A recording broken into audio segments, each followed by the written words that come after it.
여러분 혹시 마블 시리즈 아십니까? 영화 어벤져스. 저희 마블 시리즈가 언제 먼저 나왔는지 아세요?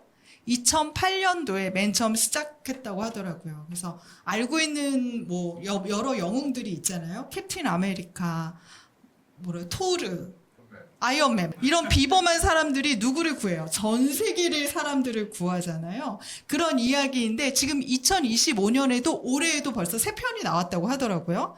그래서 이 마블 시리즈가 전 세계적으로 지금 계속 나온 게 33편이라고 합니다.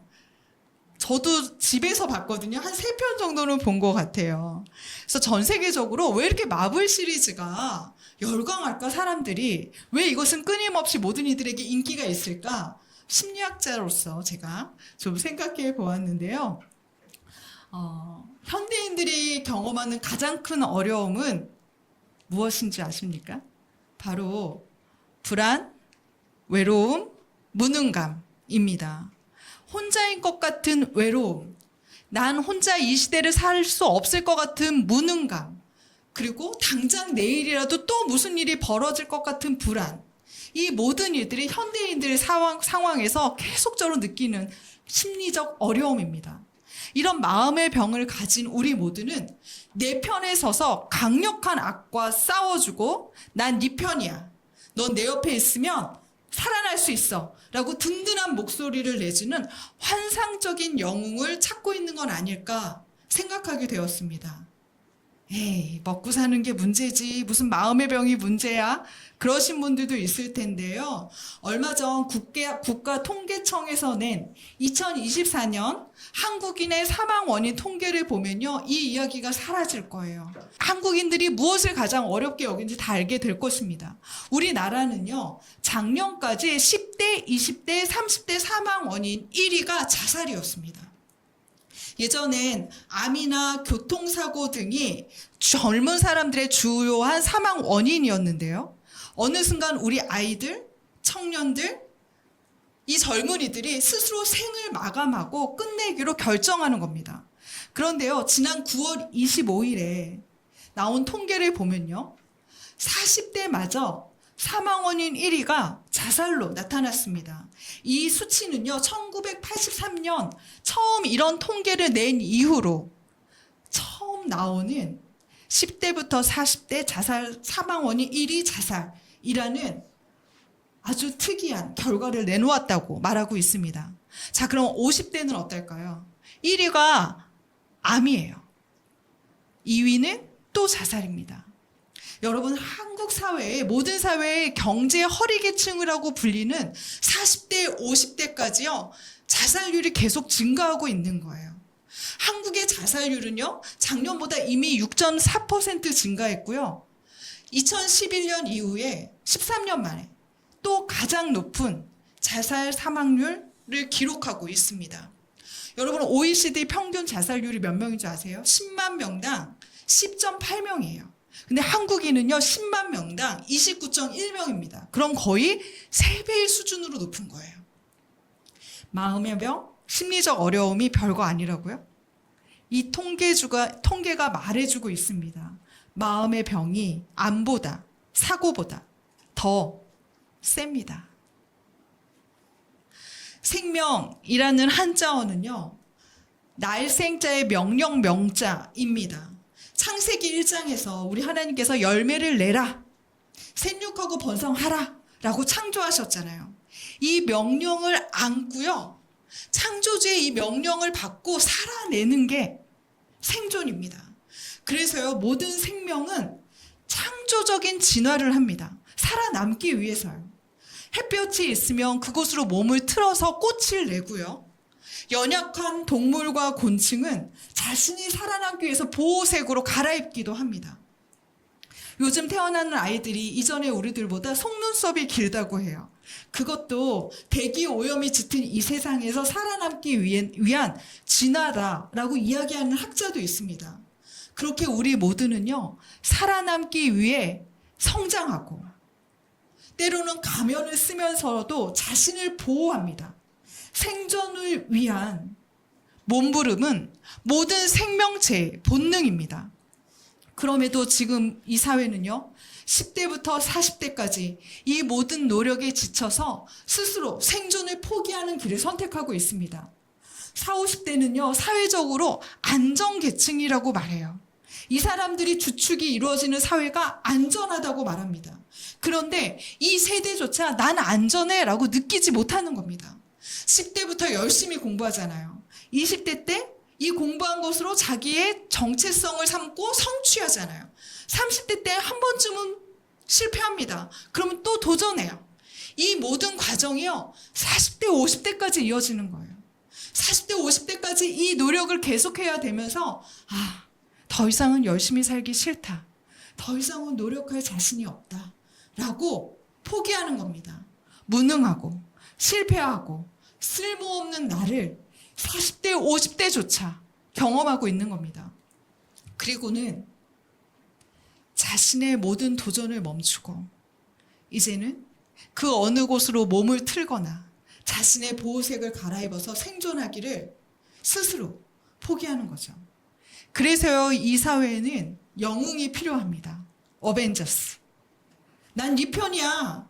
넌 그저 버티기만 해. 살아있기만 해. 싸움은 다 내가 할 거야. 내가 네 옆에 있으면 넌 결코 죽지 않아. 그렇게 말해주는 영웅. 그 영웅이 필요한 시대를 우리 모두는 살아가고 있는 것 같습니다. 오늘 본문에는요, 이 영웅과 같은 이야기가 나와요. 두 힘의 대결을 그대로 보여주고 있는 것입니다. 어떻게든 전락시키고 포기시켜서 죽고 싶게 만드는 죽이는 자와 어떻게든 그 힘을 무력화시키고 기어코 살게 하시는 분, 바로 세상의 힘과 온 세상에 창조해 주신 하나님과의 대결입니다. 앞서 설명한 것처럼 애굽의 바로왕은요, 하나님의 백성인 이스라엘 민족을 죽이려고만 합니다. 이유는 단순합니다. 하나님의 사람들을 보고 두려웠기 때문입니다. 이스라엘에게 하나님 주시는 복은 무엇입니까? 순종하는 자에게 주신다는 생육하고 번성하라는 복입니다. 이 복을 갖고 계속 번창해가며 힘을 형성하는 이들을 보면서요, 애굽 왕이 두려운 거예요. 그래서요, 이런 하나님의 사람들을, 이런 하나님의 복을 받는 자들을 없이 하려는 세상의 왕이 등장한 것입니다. 애굽 왕 바로는 하나님의 백성이 자신의 백성이 되길 원했어요. 하나님의 백성이 아니라 나의 백성이 되길 원했습니다. 그래서 하나님의 뜻대로 살지 않게 하고 자신의 뜻대로 살게 하는 것. 먹고 자고 행동하는 이유가 다 자신에 의해서 발생하게 하는 것. 그것이 바로왕의 의도였습니다. 그래서요, 여러분, 나중에 출애굽기 전체를 보면요, 하나님께서 바로왕에게 계속 뭐라고 말씀하십니까? 내 백성을 보내라. 내 백성을 가게 하라. 내 백성을 자유케 하라. 라고 얘기하세요. 무슨 의미예요? 너 백성 아니고 내 백성이야. 이들의 주도권은 나에게 있어. 이 싸움을 하나님이 애굽 왕과 하고 계신 겁니다. 하지만 이런 하나님의 약속에도 불구하고 애굽 왕의 이 싸움도 계책도 만만치 않습니다. 그래서 이 이스라엘 백성을 없애려는, 자신이 이 백성의 소유권을 가지려는 첫 번째 애굽 왕의 계략이 11절에 나오는데요. 우리 다 함께 11절 말씀 읽어보겠습니다. 감독들을 그들 위에 세우고 그들에게 무거운 짐을 주어 괴롭게 하여 그들에게 바로를 위하여 국고성 비돔과 라암셋을 건축하게 하니라. 자, 첫 번째 계략은 뭐예요? 이 이스라엘 백성들을요, 자신의 백성을 삼기 위해서 노예로 전락시키는 겁니다. 이들에게 무거운 노동을 시켜서요, 이들의 일상을 어렵게 만드는 이야기였어요. 그래서 과도한 노동을 하는 사람은 어쩝니까? 굉장히 자신의 삶을 지치게 만들어요. 그래서 끝없이 이 노동의 굴레 가운데 이어지면서 살아있는 게 싫어지게 만듭니다. 그리고 가정에 대한 꿈이 없어요. 가정에 가서도 아이들을 낳고 내가 내 배우자와 함께 행복하게 사는 것, 이런 것에 대한 꿈이 없어요. 그냥 노동에만 집중하게 합니다. 자녀를 출산하라고, 그 자녀와 함께 행복하게 사는 꿈조차 빼앗아 버리는 것. 이 모든 것이 과도한 노동 때문에 일어나는 겁니다. 애굽 왕은요, 이를 통해서요, 이스라엘 사람들이 자신의 삶을 싫어하고 가정에 대한 희망을 버리게 만드는 거예요. 애굽 왕 바로는요, 이 모든 일을 하기 위해서 최선을 다합니다. 그런데 이 모든 상황에서 우리가 바라보는 것은 이것이 과거에만 있지 않다는 거예요. 이 모습이 지금 어떻습니까? 마치 지금 이 시대에서 살아가고 있는 우리의 모습과 너무도 일치함을 발견하게 됩니다. 우리는 돈이나 명예라는 굴레, 혼자 될까봐 두려운 것 때문에요, 과도한 노동에서 벗어나지 못합니다. 그리고 내게 주신 삶을 누리고 내게 주신 가정에서 행복한 것들을 계속 노동으로 대체함을 포기합니다. 이것이 바로 세상이 지금 우리에게 쓰는 전략 아닐까요? 그런데 중요한 것은요, 하나님의 전략이에요. 하나님은요, 다른 민족들과는 다르게 하나님의 백성이 이스라엘 애들에게는요, 학대를 받을수록 더욱 번성하고 더욱 퍼져나가게 만듭니다.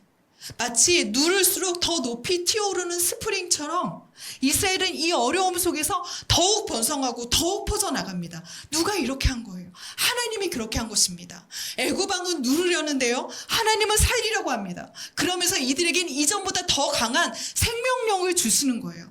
하나님께서 이 생명력을 주시면서요, 애굽 왕과 모든 이스라엘 백성들은 이 성경의 이야기에 쓰여지게 만듭니다. 그럼 뭐라고 해요? 생명이 애굽 왕에게 있는 게 아니야? 누른다고 없어지는 게 아니야? 생명은 하나님께 있구나 라고 하는 이 첫 번째 계략이 마치 하나님의 승리인 것처럼 새로운 하나님 나라 이야기로 쓰여지게 말합니다. 이 강성해지는 자들을 보면서요, 하나님께서 이들을 위해 싸우시는 것을 보면서요, 애굽 왕은 포기하지 않아요. 그리고 두 번째 계략을 세우는데요, 그 두 번째 계략이 15절과 16절 말씀에 있습니다. 우리 15절과 16절 말씀을 새한글 성경으로 다 같이 읽어보겠습니다. 이집트 임금이 출산을 돕는 히브리 여자들에게 명령했다. 한 사람의 이름은 스프라이고 다른 한 사람의 이름은 부하였다. 임금이 말했다. 히브리 여자들의 아이를 받을 때 아이가 나오는 것을 보고 있다가 아들이면 죽이고 딸이면 살려주어라. 자, 바로의 두 번째 계략은요, 첫 번째 계략보다도 더 잔인합니다. 이 계략은 히브리 여인들이 출산을 할 때요, 그것을 돕는 산파들에게 전달되었습니다. 여기서 단지 시프라라 부하라 하는 이 두 여자만 등장하는 것은 아마도 이 여인들이 모든 산파들을 관리하는 리더의 격, 책임자의 격에 있었기 때문일 것이라고 학자들은 봅니다. 이 두 여인에게 명령을 전달하면 이 두 여인들이 알아서 자기 밑에 있는 다른 산파들에게 명령할 수 있게끔 만들려고 한 것이죠. 산파들이 해야 하는 일은 명확합니다. 히브리 여인, 그러니까 이스라엘 여인들이요, 아이를 낳을 때 그 아이들이 남아이면 죽이는 거예요. 여러분, 딸을 살려두는 것이 딸을 존중하는 문화 요소가 아닙니다. 딸에게는 반란의 여지가 작잖아요. 이들이 군대를 모집해서 자신의 반란할 여지가 작고, 두 번째는 이 애굽 남자와 통혼을 하면 이 이스라엘 여자들은 민족의 정체성을 유지할 수 없을 거라고 생각했기 때문입니다. 그래서 여성들은 살려두는 거예요. 애굽 왕의 첫 번째 전략이 이스라엘 민족을 노예로 전락시켜서 자신의 삶을 미워하게 만드는 것이었다면, 두 번째 전략은 좀 더 잔인하고 적극적인 방식으로 교묘히 사람들을 없애는 겁니다. 그런데요, 여기서 사용하는 죽이라라는 단어에 우리는 집중할 필요가 있습니다. 이 죽이라는 단어가요, 직접적인 행동으로 아이들을 죽이는 것을 의미하는 게 아니에요. 사역동사예요. 그러니까 그냥 죽게 두어라, 죽을 수밖에 없게 만들어라 라는 의미입니다. 아이가 태어나면 산파로서 해야 하는 일이 있잖아요. 우리 입에서 이물질을 꺼내서 숨쉬게 만들어주고요, 탯줄이 감겨있으면 탯줄을 풀어주고요, 따뜻한 목욕물에 씻겨서 아이들이 살아나게 만드는 거 있잖아요. 그 모든 조치들을 취하지 않으라고 명령하는 거예요. 남자아이들이 태어나면 이 조치들을 미흡하게 해. 이 조치들을 대충 해. 하지 않아도 돼. 그래서 이 아이들이 자연스럽게 죽은 것처럼 만들어. 라는 의미라는 겁니다. 그래서요, 학자들은 왜 애구방이 이렇게 교묘한 방법으로 약간은 수동적인 의미로 산파들에게 전달했을까 생각했는데요. 첫 번째는 생명을 살리는 일을 하는 게 산파의 역할이잖아요. 이들에게 생명을 죽이라는 것은 너무 큰 부담이잖아요. 그러니까 그 죄책감을 덜어주는 겁니다. 직접적으로 죽이라는 게 아니라 그냥 방관해서 죽이라는 거야. 그냥 두어서 죽이라는 거야. 라고 말한다는 거예요. 두 번째는 정치적으로 자기를 보호하려는 거죠. 애구방이 내가 죽이라고 명령한 것이 없게끔 자연스러운 죽음을 초래하게 만드는 것입니다. 개역개정에 보면 뭐라고 하냐, 그 자리에서 아들을 낳거든. 그 자리라는 단어가요, 두 개의 돌들이라는 원어거든요. 거기서 당시의 여자들은 그 두 개의 돌들을 위해서 아이를 낳았대요. 그 자리에서 네가 스스로 판단해 라고 하면서 산파들에게 약간의 유연한 결정권을 준 겁니다. 그런데요, 이 산파들이, 오늘 등장하는 산파들이요, 이 바로왕의 약간의 틈을 활용해요. 이 약간의 약점을 자신의 것으로, 지혜로 채워납니다. 그래서 이 남자애들을요, 산파들이 죽이지 않아요. 너희들 스스로 그 자리에서 판단해서 죽여봐 라고 했다면 이 여인들이요, 그 상황이 죽일 수 없었어 라고 말하게 만드는 겁니다. 우리 새한글 성경으로 16절, 18절과 19절 말씀 한번 읽어보겠습니다. 이집트 임금이 그 여자들을 불러 물어보았다. 왜 이런 짓을 했느냐? 왜 사내 아이들을 살려주었느냐? 그 여자들이 파라오에게 대답했다. 히브리 여자들은 이집트 여자들과 다릅니다. 힘이 좋아서 우리가 가기 전에 아이를 낳습니다. 얼마나 지혜로운 대답입니까? 이게 우리가 이 스토리를 모르면요, 너무 엉성한 대답처럼 보여요. 그런데 과정을 알면요, 굉장히 지혜롭게 대처한 거예요. 내가 도착해 보니까 아이가 태어날 때 해야 되는 내 역할들이 이미 할 수 없게 됐어요. 히브리 여자들은요, 노동을 하잖아요. 그래서 건강해서 아이를 금방 낳아서요, 내가 그 산후 처리를 할 수 없었어요 라고 말하는 것이죠. 그렇다면 왜 이 히브리 산파 여자들은 남자아이를 죽이라는 명령에서 살리기로 결정을 한 것일까요? 왕이 분노한다면 자신이 죽을 수도 있었습니다. 그럼에도 이들은 자신의 목숨을 걸고요, 아이들을 살리기로 결정하는 거예요. 도대체 왜? 무엇 때문에요? 그들이 하나님을 두려워했기 때문이라고 말합니다.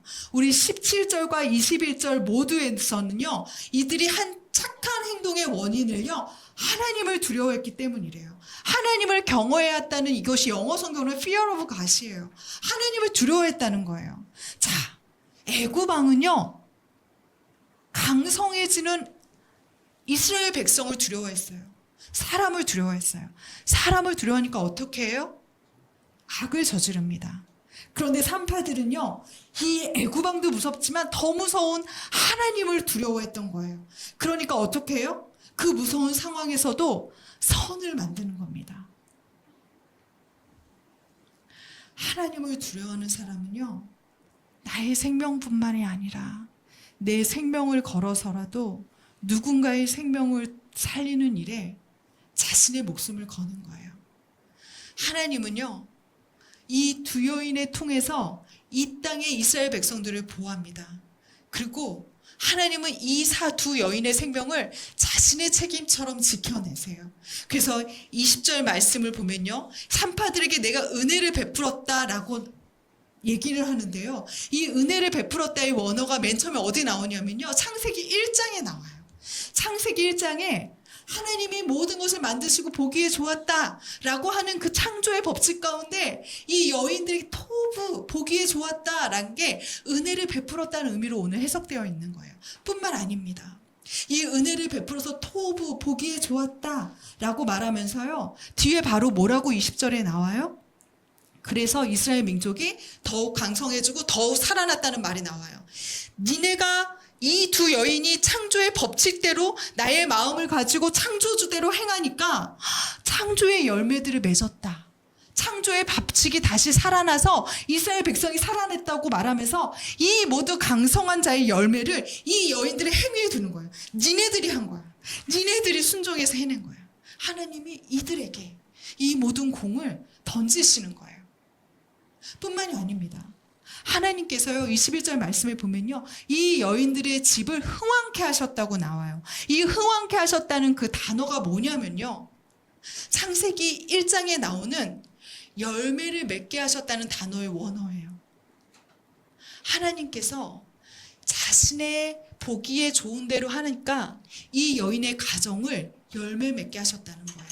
창세기 1장의 복을 누리게 하는 가족으로 이 두 사람을 안으셨다는 의미입니다. 제가요, 지난 목요일, 금요일, 토요일 가평에 있는 필그림 하우스에 갔습니다. 세미나도 있었고요. 조금 기도하고 싶어서 제가 그곳에 갔어요. 그래서 제가 그곳에 가서 그 묵상기도하는 방에 들어가서 관상기도를 했거든요. 관상기도란 이러한 말씀을 가지고요, 하나님 앞에 머물면서 내가 누군가의 역할을 하게 되는 걸 보는 거예요. 제가 이 본문을 가지고 하나님 앞에 기도를 하는데요, 제가 그 히브리 산파더라고요. 제가 그 왕의 명령 앞에 머물러 있었습니다. 근데 그 애굽 왕이요, 저한테 이렇게 말하는 거야. 아무것도 하지 마. 가만두면 그 영혼은 죽을 거야. 그들이 그냥 죽게 내버려 두면 돼. 넌 너의 인생을 바쁘게 살아. 다른 사람의 인생을 자꾸 보려고 하지 마. 그냥 너에게만 주목하면 돼. 그게 바로 나의 뜻이야. 라고 애굽 왕이 저에게 계속 말하고 있는 거예요. 근데 제가 그 말에 두려워 떠는 겁니다. 주님이 보이지 않아요. 실제가 그 큰 보좌가 저한테 그렇게 얘기하는 거예요. 나한테 죽이라고 하는 게 아니잖아요. 아무것도 하지 않으면 된다고 말하는 거거든요. 그런데 그때 제 뒤에서요, 주님의 빛이 저를 비추시는 겁니다. 그러면서 저한테 이렇게 말해요. 너 정말 아무것도 하지 않으려느냐? 너 정말 아무것도 하지 않으려느냐? 이 질문에 제가 1시간을 씨름했어요. 그 기도 가운데서요, 제가 애굽 왕 앞에 엎드릴지 내 뒤에 계신 그리스도에게 엎드릴지를 1시간을 씨름했습니다. 저는 몰랐어요. 제가 생명 살리는 일을 당연히 좋아하는 건 줄 알았어요. 근데 제가 그 말씀 앞에 있으니까요, 제가 너무 두렵더라고요. 그래서 생명 살리는 일을, 제 모든 것을 건다는 것이 내가 얼마나 그것을 두려워하고 방관하고 싶어 하는지, 내가 살 수만 있다면 그 모든 일을 얼마나 포기하고 싶어 하는지 제 모습을 만나게 되었습니다. 그러면서 저도 저한테 얘기하는 것이에요. 그들이 죽는 게 왜 내 잘못이야?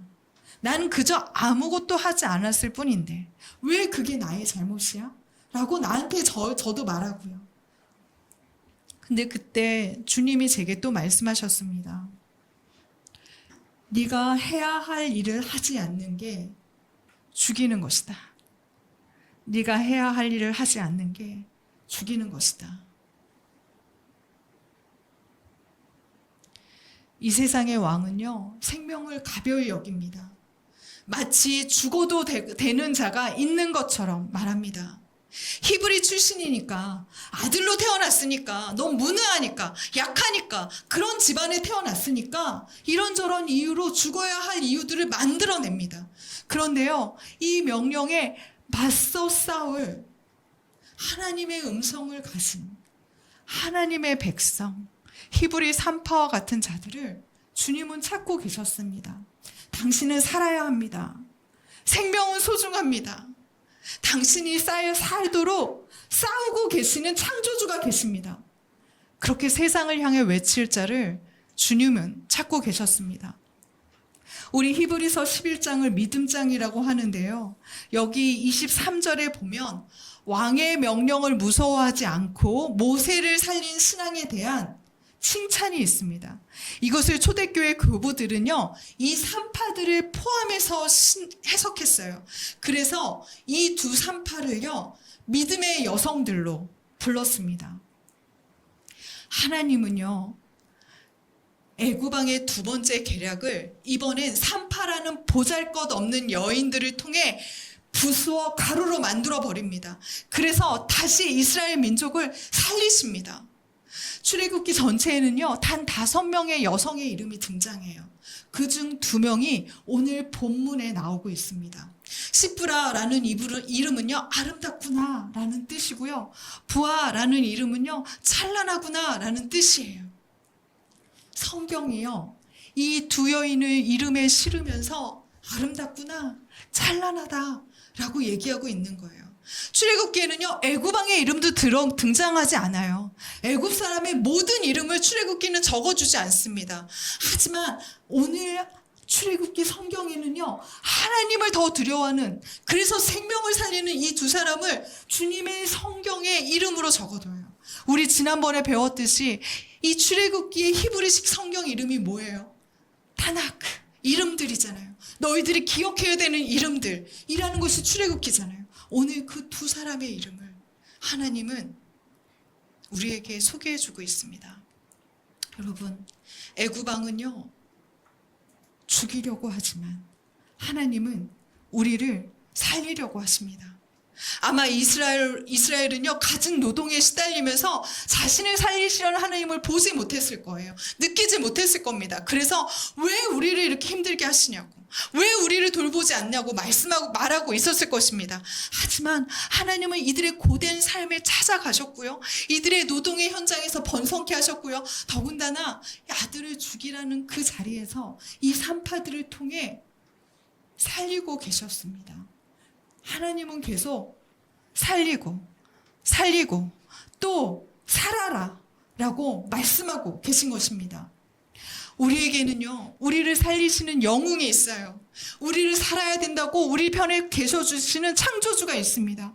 아들을 죽이셨잖아요. 그 아들을 죽이셔서 우리에게 주신 게 뭐예요? 우리 안에 성령을 주심으로 우리를 충분히 살아낼 힘으로 우리를 초대해 주신 거잖아요. 우리가 아플 때 덮으시고 무너질 때 세워주시면서 살아야 해, 살 수 있어, 너희를 살리는 분이 계셔 라고 우리에게 말씀하고 있습니다. 너무나 많은 이들이 자신의 삶을 가치 없이 여깁니다. 스스로 삶을 마감해요. 그런 자들에게 우리는 외쳐야 됩니다. 히브리 산파처럼요, 당신은 살아야 합니다. 우리를 위해 싸우시고 우리를 살리시고 돌보시는 분이 계십니다. 사랑하는 성도 여러분, 이 세상은 여전히 우리를 죽이려 합니다. 하지만 하나님은 여전히 더 큰 힘으로 우리를 살리려고 하십니다. 세상 왕에 취한 이들은요, 노예처럼 살다가 그냥 죽습니다.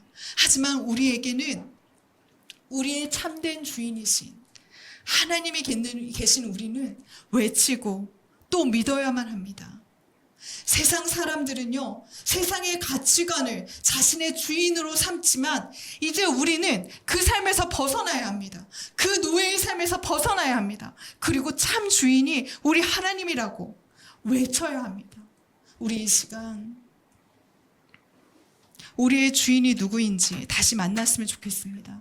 그리고 이 땅의 모든 것을 주인 삼았던 마음에서 돌이켜 오직 하나님만이 주인이라고 외쳤으면 좋겠습니다. 그럴 때 하나님 창세기 1장의 번성의 복이 여러분의 것이 될 것입니다. 나를 싸우시는 그 영웅을 만나는 시간이 될 것입니다. 여러분의 고난은 오히려 어벤져스, 나를 살리시는 그리스도를 만나는 아름다운 장이 될 것입니다.